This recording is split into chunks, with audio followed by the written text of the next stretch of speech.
tas, un tāpēc tur arī Jānis Pirvits, viņš jau spēlēja, faktiski, jā, nu, viņi, teiksim, tādi komiķi, tādi ievirsi, kā viņi bija ļoti maz, ja, ko cilvēki speciāli gāja skatīties, ja, kā savā laikā, teiksim, Versingajevs, tādi teātri, jā, tādi, to cilvēki tikai gāja viņi skatīt.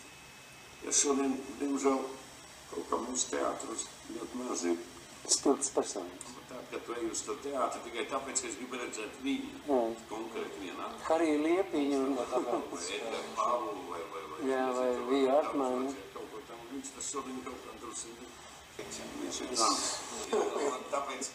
Tāpēc mums tas ienes programmā arī kaut kāds svaigumi, ja, kad atšķaidīja muzikālos numurs vienkārši ar šim tādām intermedijām. Jā, intermedijām. Jā. Tagad tas, to viņš devīja meistarīt. Viņam pat esot iedod, dažreiz, ka ir kaut kāda vārda, piemēram, vienā teikumā, kā es varētu viņu aprakstīt.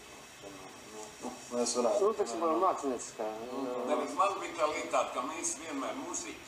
Jā, mēs jau bijām muziķi, muzikanti, jā, faktiski uz skatu. Mēs to arī visu muziķu vērojām, ka mēs vienmēr gaidījām, kad viņš nāks arī. Tas mūs uzjautrīja.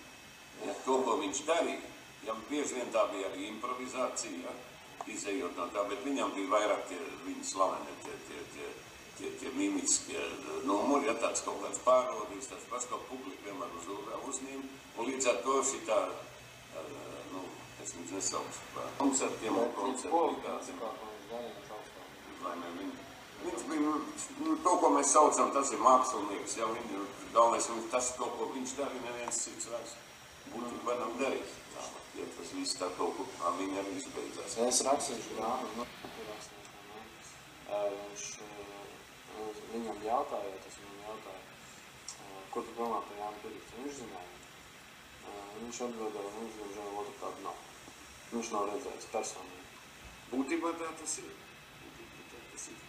Viņš ir diemžēl. Viņš neesot personīgi. Tā mīma, ja, ko te visu laiku padomu laikā mums bija tas francūs, ko te visi jau kā viņi tur saucas. Marso. Marso, laikam, jā, un viņu visu.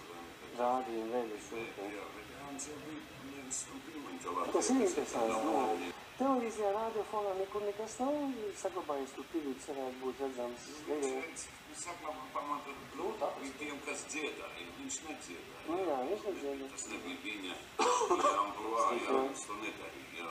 Lai gan šodien viņi visu to darījuši, jo šodien visi dzied. Kas var dziedāt un kas nevar, viņi visi dzied. Kas nevar. Tas sevišķi tie otrie, jā. Kādreiz bija tā man teica, ka dziedošie Dēls teātrī man kādreiz tā teica, mums ir 4 aktieri, kas var dziedāt. Es domāju, šodien teikt kāds, ka mums ir 4, ka visi dziedāt. Lai ir tik 4, es atceros. Bija, jā, tā bija.